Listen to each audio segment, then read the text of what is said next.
What's up guys, NepentheZ here, and welcome back to another episode of Road to Glory. Apologies for no Road to Glory yesterday. I was fighting for time every day. Since I uploaded the last episode, I think, I was just completely behind.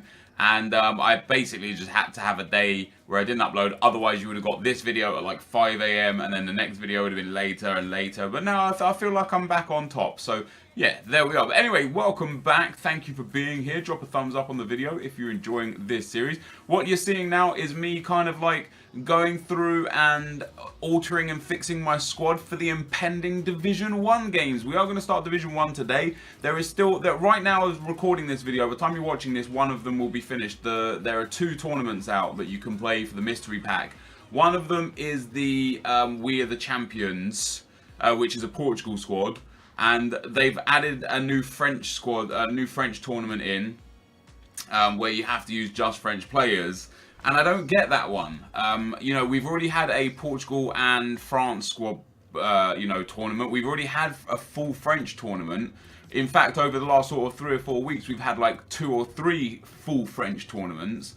So for them to bring out another just straight up French only players was really surprising to me. However, one of them finishes in 2 hours. I'll be interested to see if they do anything else after that, or if they just let the French one run out and then go from there. But I'm hoping that they keep 2 there, and I'm hoping they just change it from being full nation to being something a little bit more creative.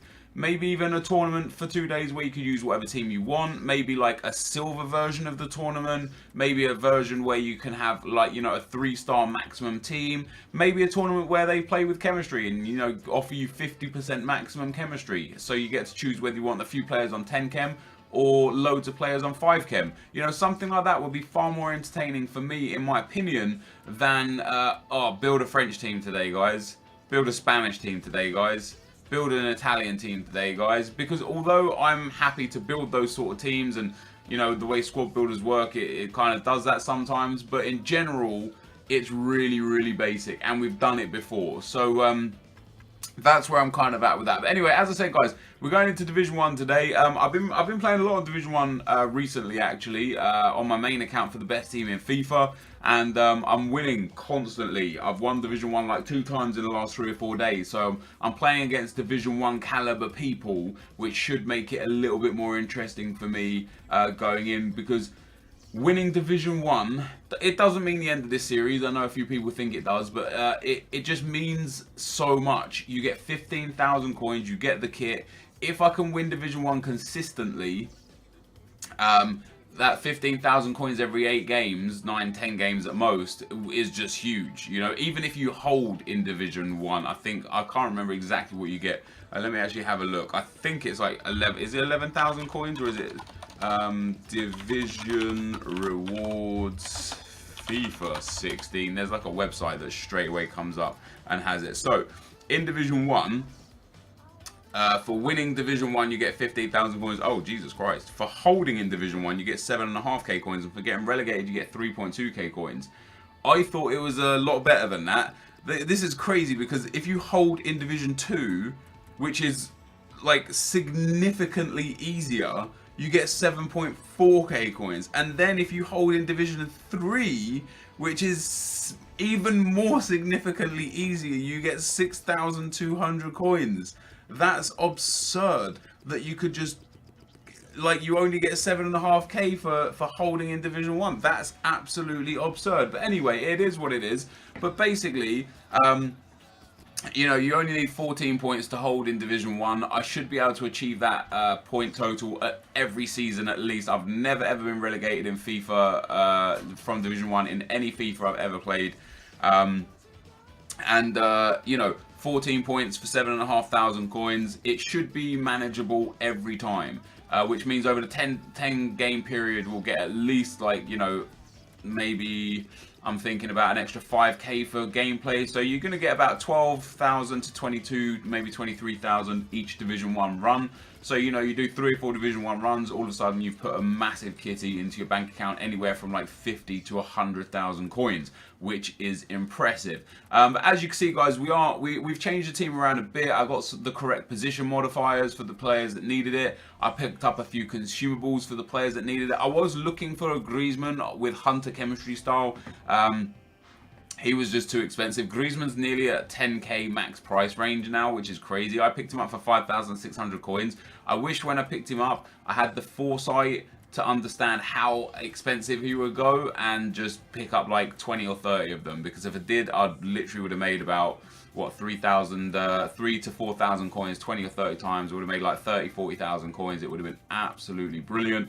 But that's what you get, isn't it? You risk it for the biscuit, and we risked it. Now, our fitness is alright. I had to play 3 offline games in a row to get the squad fitness back up, which means we're going to have enough fitness to play 3 games in Division 1. And the first opponent we come up against has got a 4-3-3-5 team. Dennis Suarez, Toni Kroos, Lionel Messi, Gareth Bale, Andres Iniesta, Sergio Busquets, Varane, Ramos, Carvajal, Alba, and Navas in net. And it's actually a really basic team. It is just a basic team. Dennis Suarez is like 25k. That Toni Kroos isn't that expensive. And we started things off with our first ever goal just 2 minutes in to Division 1 with a Ben Yat free kick, and what a free kick it was, and what a goal it was.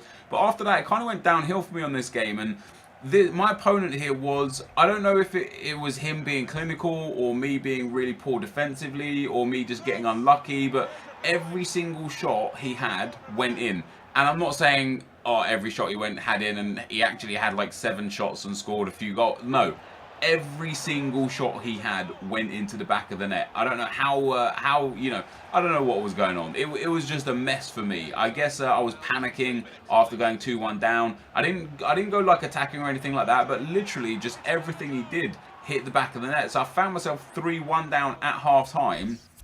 As you can see, he's had 3 shots. I've had 8 shots, 6 on target, a couple of long shots, but 2 of his goals were also long shots, so it wasn't really that as the issue. Or sorry, 1 of his goals was long shots. So I made some changes at the half-time mark. I did go, excuse me, dry throat. I did go attacking into the second half, potentially ultra attacking, because I was the dominant player. You could see, although he had a bit more possession, I was creating so many chances, and there's just another random long shot, and that was indeed his 4th shot. So he's now scored 4 goals from 4 shots, and 5 minutes later with his 5th shot, he chips the ball up, somehow heads it out to his Iniesta. He just hits it again. 3 long shots now, and he finds himself 5-1 up after 63 minutes, which was really frustrating for me, because I was the better player. You know, obviously at 5-1 down, I'm all out attack, which is giving him a lot more opportunities to break forward, and he actually started creating more chances, which in turn had him like play worse, because, you know, he wasn't just hitting random long shots, he was actually getting good chances and wasn't able to take his chances. However, he ended up winning the game 5-3. As you can see, both of us had kind of the same shot pattern all the way through the middle, quite a few long shots, a few close shots, and I was on the losing end of it. So 5-3 down, really frustrating way to start my first game in Division 1. We then go into the next game, got 4-3-3 opponents, got a full Bundesliga squad. I actually looked at this squad and was kind of like a little bit worried, because players that get to D1 with this kind of squad, and his account was created in July 2016. So the fact he's in Division 1 in just 15 days of gameplay and has this team made me think, okay, this guy could potentially be good. And once again, what the hell is that noise? Once again, we start off really badly, and it was just a really crappy goal. I took a man out of the wall to cover the man on the front post. I put him in front of the man on the front post. Mario Götze still out-jumped me and then got the most insane looping header over the keeper to make it 1-0. I then gave away a penalty that I don't necessarily think was a penalty, and you don't save those, you know, when they go in off the underside of the bar, you know you're not saving it. And then on the stroke of half-time, I end up getting a throw-in, 2-0 down now, bit frustrated, just lost the game, I just can't lose this game. But I give the ball away needlessly in midfield. Marco Reus breaks down, great tackle from Sergio Ramos, falls back to Reus. We get in the box again, great tackle from Godin, it falls back to Reus, he cuts it in, and another header is conceded. So we conceded 3 long shots in game 1, we've now conceded 2 headers in game 2. Things that you just don't concede in bunches typically. Into the second half we go. I did manage to get myself a penalty with Ruben Castro there at 3-0.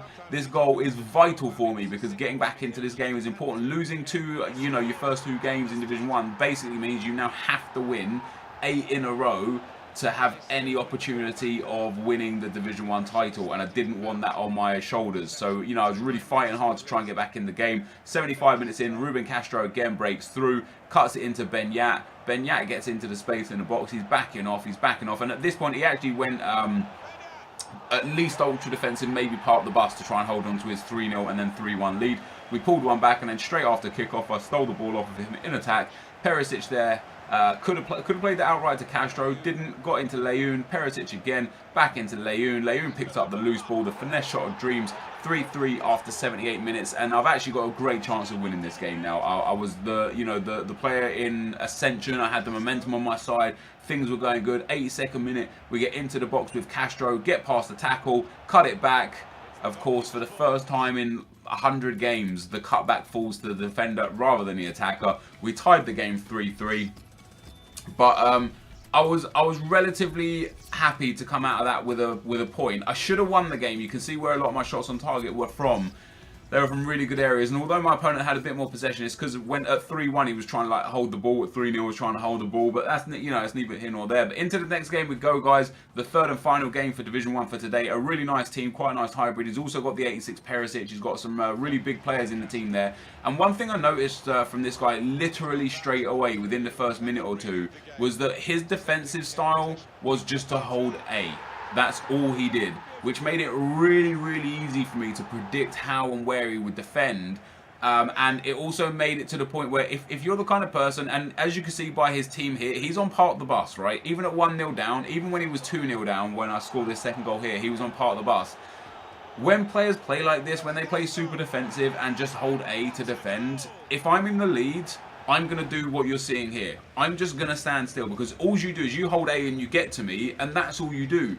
If you're not willing to control your player and play the actual game, and if you're only looking for the AI to do everything for you, I won't play either, especially if I'm in the lead. I end up getting a third goal against this guy. He sent me a message saying, what's the point, you're winning, yada, yada, yada. So I explained to him why, basically, and you can see by the shots, the match stats and everything, dominant performance. At halftime, he rage quit 3-0 down.